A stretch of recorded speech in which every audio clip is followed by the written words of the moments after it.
안녕하세요. 오토리입니다.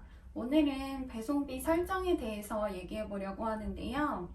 저는 사실 제주 지역 배송비에 대해서 잘 몰랐는데 스마트 스토어를 시작하고 나서 제주 지역 배송비가 꽤 크다는 걸 알게 됐어요.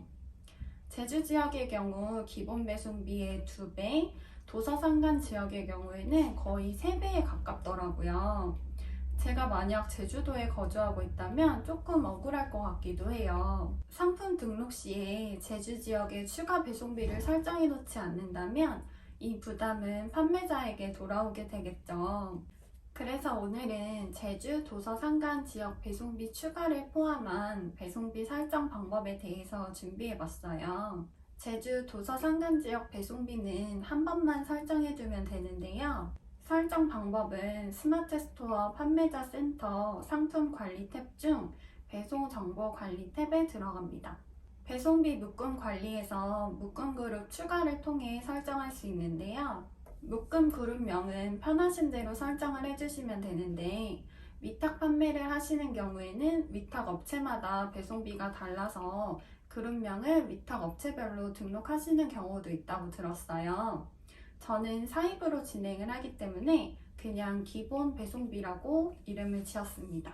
저는 항상 이 배송 묶음 그룹을 사용할 거기 때문에 기본으로 설정을 해두었고요. 묶음 배송 계산 방식에는 2가지가 있는데 배송비가 각각 다른 2개의 물건을 구매자가 구매하고 묶음 배송을 한다고 가정했을 때 배송비가 4,000원인 큰 금액으로 부과를 할지 배송비가 3,000원인 작은 금액으로 부과를 할지를 선택하는 거예요. 저 같은 경우에는 상품마다 배송비가 같기 때문에 둘 중에 아무거나 선택해도 상관이 없을 것 같아요. 다음은 제일 중요한 제주 도서 상간 지역 배송비 설정인데요. 배송 권역을 2권역으로 설정하면 제주 지역에만 추가 배송비를 부과하는 거고 3권역으로 설정을 하는 거면 제주 지역과 도서 상간 지역을 구분해서 배송비를 설정하는 거예요. 이때 적는 금액은 기본 배송비에 추가되는 금액을 적어주는 건데요. 제주 지역에 3,000원 추가를 기입했다면 기본 배송비 3,000원에 3,000원 추가를 더한 총 6,000원이 부과가 돼요. 그리고 저는 8만원 이상씩 무료 배송을 진행하고 있는데요. 상품 등록 시 매번 기입해도 되겠지만 배송비 템플릿을 설정해 둘 수가 있어요. 배송비 템플릿 등록은 상품 관리 탭에서 템플릿 관리에서 할 수 있습니다. 배송비 템플릿 등록에서 묶음 배송을 가능으로 설정해주고 방금 전 등록했던 묶음 배송 그룹을 선택해줍니다. 그러면 제주 도서 상간 지역 배송비가 자동으로 기입이 될 거예요. 그리고 밑에 상품별 배송비 탭에서 조건부 무료를 선택해주고 배송 조건을 기입해주는 건데요. 이때 주의하실 점은 8만원 이상 무료 배송으로 설정했을 때 이 8만원은 할인 전 판매가라는 거예요. 이전 영상을 보시면 저는 업택을 사용한다고 말씀드렸었는데 실제 판매가가 아닌 할인 전 판매가의 총 합이 8만원이 되면 무료 배송이 진행이 돼요.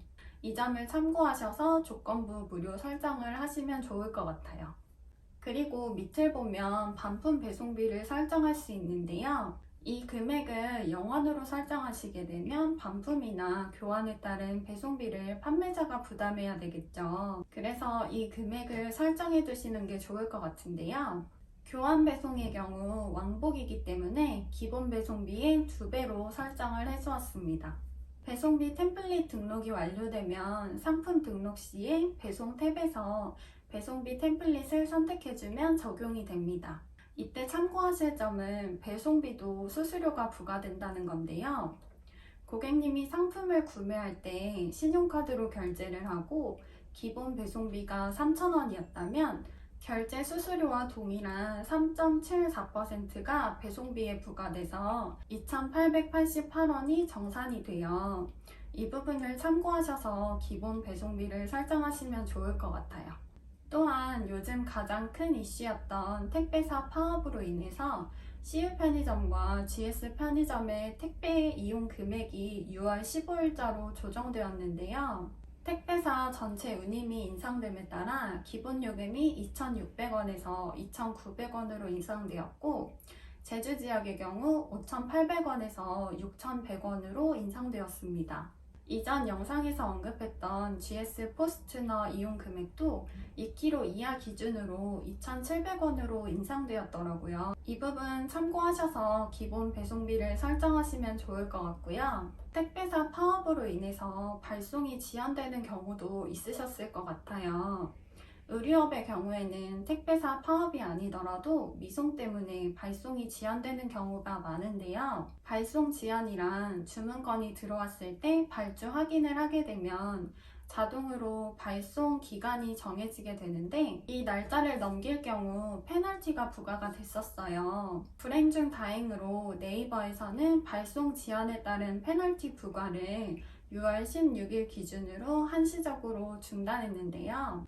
발송 지연 처리는 배송 준비 단계에서 발송 지연 처리를 클릭 후 지연되는 날짜와 상세 사유를 기입해주면 됩니다. 이때 수정한 발송 기간 내에 물건이 발송되지 않으면 구매자가 원할 경우 자동으로 환불이 진행된다고 하니까 날짜를 조금 여유 있게 설정해 두시면 좋겠죠.